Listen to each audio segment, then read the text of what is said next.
My name is Kevin, I'm 32, and this happened last fall near Boone, North Carolina. I'm saying it out loud because I haven't slept right since, and I need to put the pieces down in one place and stop replaying them in my head. It was supposed to be simple, a weekend away. Me and my girlfriend, Hannah. We'd both been working late, stuck in screens, not moving. We picked a spot the week before, state forest land off a service road I knew from college hikes. Not a campground, just a flat patch near a creek, maybe 40 minutes off the highway. It felt harmless. Early October, clear forecast, no burn bans. I packed the tent, a little two-person dome I've used a dozen times. My jet boil, a cheap hatchet, paracord, 2 headlamps, a cooler, and a small first aid kit. She brought a flannel, an extra blanket, and this enamel mug she likes because it photographs well. We left after work on a Friday. We got there before sunset. The approach is slow, dirt road with washboards, then a narrower turn that looks like it isn't a road. You go another 10 minutes and the trees open into a sloping little meadow above the creek. I've never seen anyone there. We parked under some poplars, no cell service. That was fine. That was part of the point. The first hour was normal. We put up the tent, staked the fly, and strung our food in a bag out of reach. I got a fire started with birch bark and a little dry kindling from under a fallen log. The smell was clean and a little sweet. Wind moved through the leaves like static.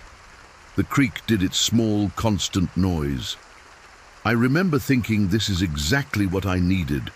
Noise that never asks anything from you.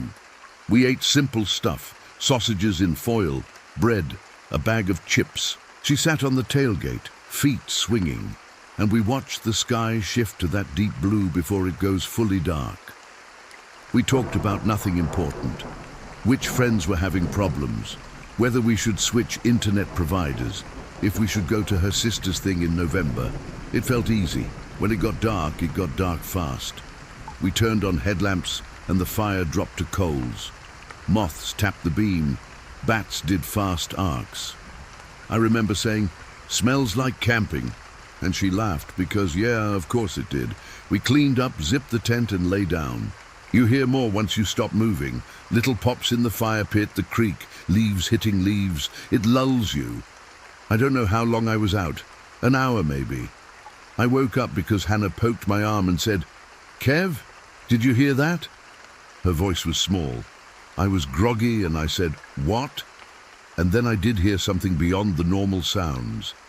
Not a twig snap, more like words, too soft to catch, far off. It's a weird feeling hearing speech but not content, like the shape of a voice without the meaning. It was on and off, maybe 20 seconds at a time, then just the creek again. I said, "Probably a couple down the trail." And I knew as I said it that there is no trail. There's the road we came in on and brush. Nobody takes a nighttime stroll out there. But I didn't want to make her more nervous. I reached for my phone on the little gear loft and checked. No bars, 12:41 a.m.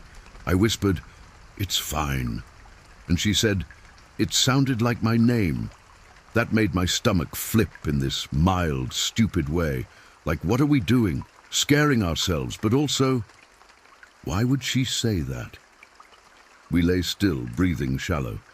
The voice didn't come back. I told her I'd step out and check the fire, make noise, claim the territory. I unzipped the inner tent quietly and felt around for my shoes. The night air hit my face, genuinely cold now, and the firebed was a dull orange, no flame. The headlamp made a pale circle. I pointed it around, car, trees, food rope, nothing. The creek looked like a strip of black felt, no detail. I tossed a few sticks on the coals. They crackled to life and made the area feel smaller and safer. I stood there for maybe a minute, let the noises be normal again. I didn't hear a voice. I zipped back in. We slept, or tried. Around 3, I woke again to her elbow digging into my side and the tent zipper vibrating. At first I thought it was the wind. Sometimes the fly flutters and the fabric hums a little. But this was the actual slider moving. That sound is distinct, the metal on the teeth. We both froze. It slid an inch, stopped, slid another inch. I can still hear that tiny pause between moves, like whoever was doing it was placing fingers carefully. I said, "Hey," as loud and hard as I could, full voice, and something outside moved. A shift, weight on leaves, not a run, a step back. I grabbed the flashlight and blasted the zipper area through the inner screen. Nothing. The outer fly still covered it. We couldn't see out. I fumbled for the pocket knife by my sleeping bag and flipped it open because doing something felt necessary. Hannah whispered, "Who is it?" And I said, "It's no one. It's just wind." And I knew how dumb that sounded because wind doesn't pinch a zipper and test it twice like a hand that doesn't want to make noise. I crawled to the door and pushed my head out fast with the light. The beam hit the fly, then the little vestibule, then the ground. No feet, no shadow. Trees, the same dumb, neutral trees. "Get in the car," I said. We unzipped the rest of the way, shoved our shoes on with the backs folded down, and hustled to the car in a crouch. My headlamp washed the grass white. I clicked the fob, heard the beeps, and we climbed in. I hit the lock button 3 times. The inside of the car felt like a submarine. We sat breathing, listening. For 10 minutes, it was nothing. I started to feel stupid. The adrenaline shakes turned into embarrassment. I said, "Coyotes mess with stuff sometimes," and she said, "Coyotes don't use zippers." And I didn't have a reply. The tent stood there, ordinary. The fire gave a little glow. We went back in the tent because it was warmer and we were supposed to be camping. I tied the inner zipper pull to a loop with a clove hitch so it wouldn't move freely. It made me feel better. I set my headlamp and flashlight within reach and kept the knife open by my knee under the sleeping bag. We lay there like we were waiting for something, and I told my body not to listen so hard. Eventually, the body wins, and I fell asleep again. Morning was clean. The sun cut through, and the air smelled like damp, sweet leaf.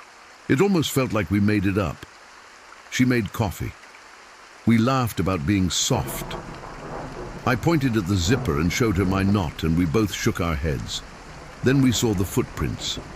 They circled the tent in this lazy loop, maybe 2 feet out from the wall. Bare feet, longish toes, not giant, not tiny, adult feet. You get used to deer hoof marks and boot treads and dog pads. This was none of those. It's a weird thing to say because barefoot in the woods sounds like a Halloween decoration, but that's what they were. Some clear, some broken up, where the leaves were dry. A few by the fire pit, a few near the food rope. A line that went down toward the creek and came back. I felt this cold that wasn't the air. I took a picture because that felt like a responsible thing to do, and then I immediately felt dumb for taking the picture because this isn't Instagram. It felt disrespectful to how freaked out I was.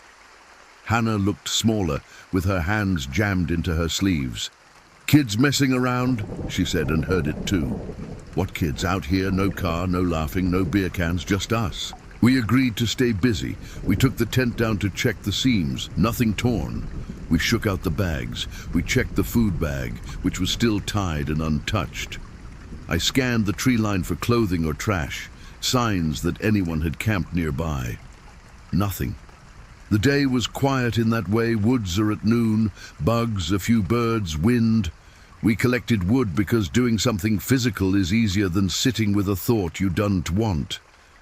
Every time I bent to pick a branch, I saw that loop of footprints and felt watched by the idea of them. By afternoon, we were more normal. We ate, we walked 30 yards down to the water. She took a picture of our boots on a rock. I tried to skip a flat stone, and it sank. It's amazing how fast the mind resets when the sun is bright and you are not inside a nylon bag. We said we'd do one more night and head out early Sunday. I told her I'd build a bigger fire and keep it going. She rolled her eyes and said, "Like a caveman," and kissed my cheek. The second night is where it turned. We ate early. I kept the fire high. I used larger pieces and fed it slow. We both wore hats and sat close enough to feel heat on the front of our shins. At around 9, the wind came up and the trees started their whisper. It's a steady hush that covers a lot of detail. If you want to hear anything specific, you have to stare and make your ears big. Around 10:30, we heard it. A voice, not a ghost voice. A person's voice. Distant. Male, I think, but you know how that can flatten in the trees. It said her name. Clear, not shouted.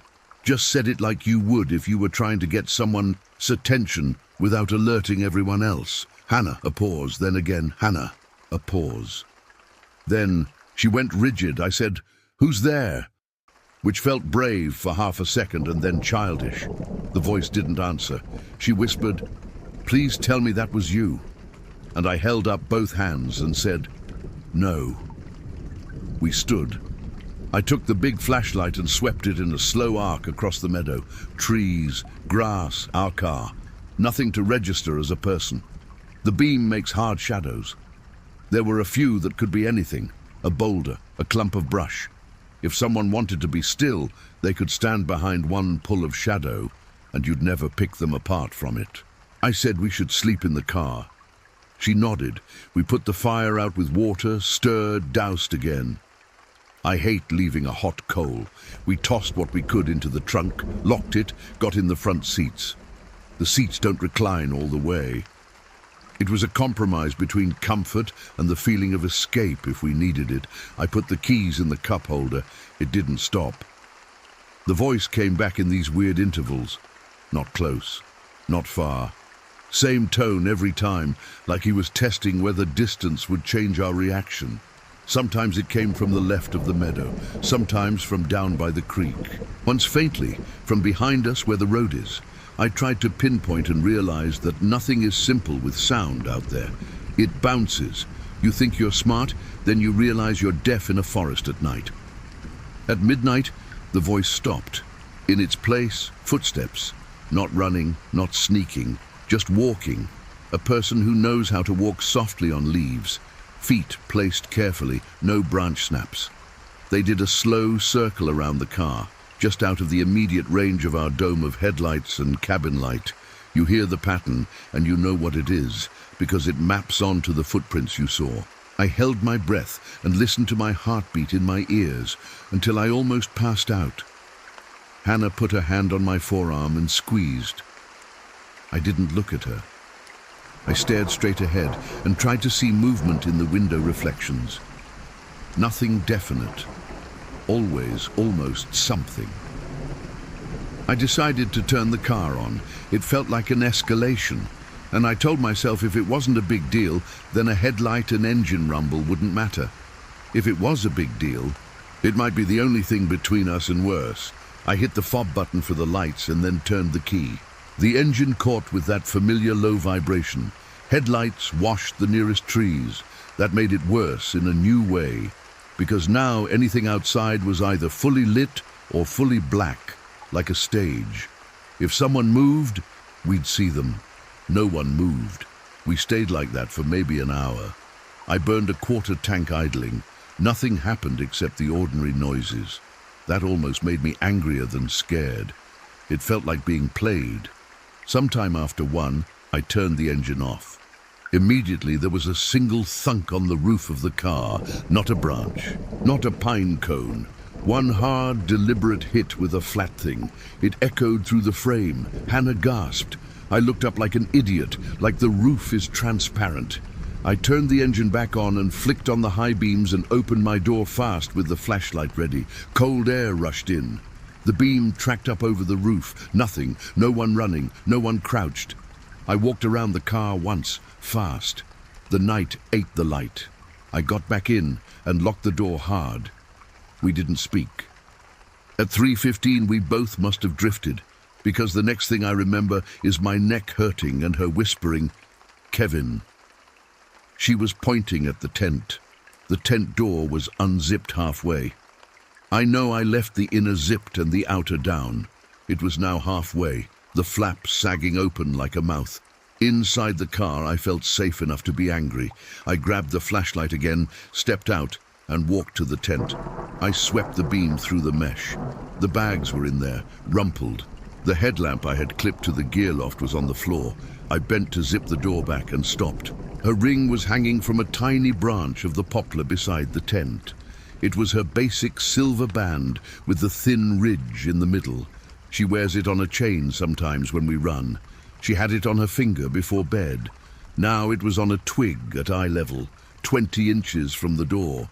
I didn't move for a second. The beams shook on it. My hands were shaking and I couldn't stop them. I said her name.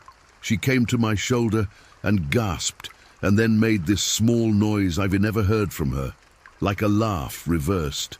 I took it off the branch. It was cold. I gave it to her, and she slid it into her pocket and zipped it.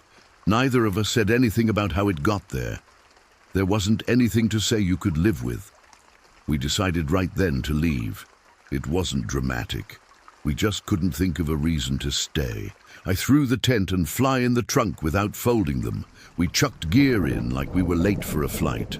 I doused the fire again for good measure, and we got in, and I turned the car on and pointed the headlights at the little road out.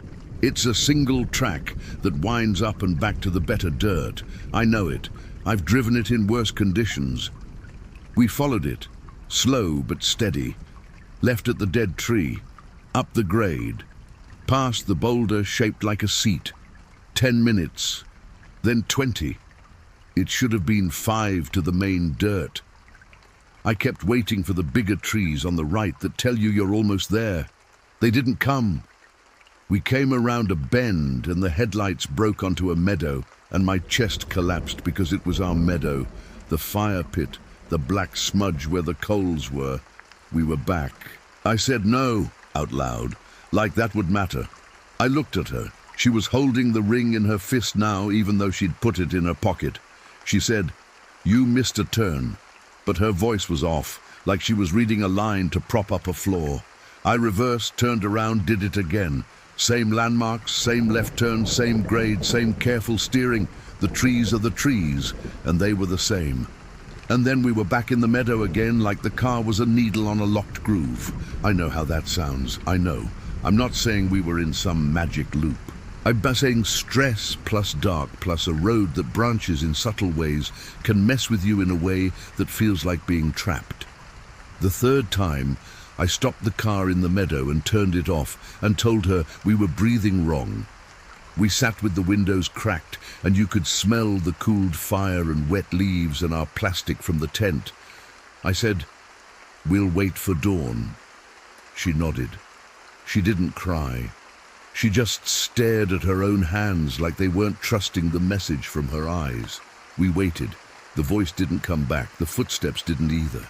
It felt like whoever had been there, if anyone was there, had made their point and gone. The ring had moved. The zipper had moved. We had chased our own tail on a road that wasn't complicated until it was. At first light, the world looked normal again. That's almost the worst part. The meadow was just a meadow. The footprints from the day before were softened by a little dew. I started the car, and we drove out the same way we always drive out.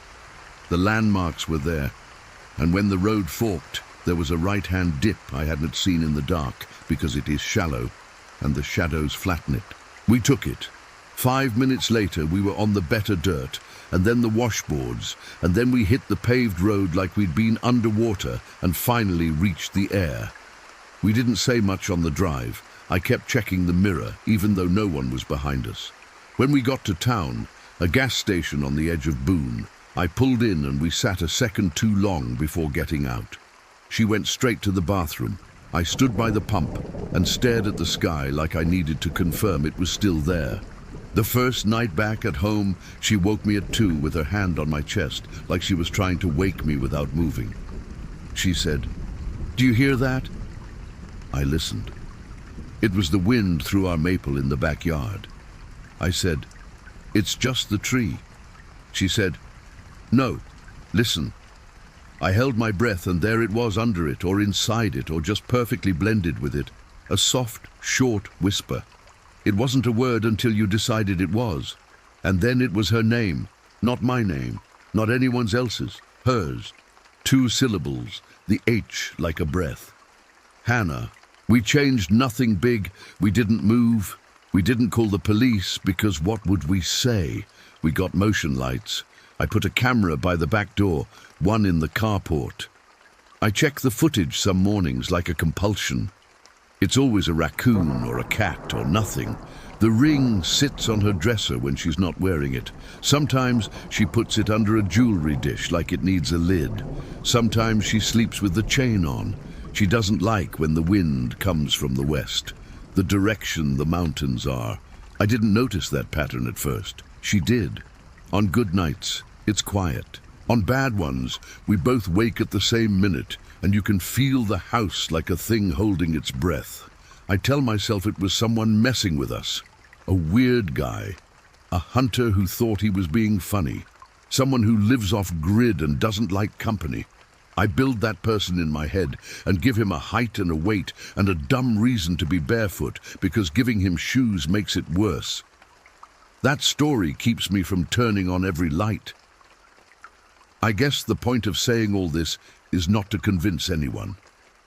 I don't have proof beyond a photo of a half-foot shape in leaves and a ring where it shouldn't have been. I'm not asking for advice. I'm saying it happened. I'm saying we were normal and then we were not. And I'm saying that when the wind comes down from that line of hills and the trees tilt, she looks at me like we were back at the edge of that meadow, waiting for a voice to say her name the quiet way again. That's all I can say about it. I wish I could forget, but I can't. If you made it this far, thank you for listening. Please like, share, and subscribe to Mr. Ebon for more real horror stories like this. Trust me, there's more out there than you think.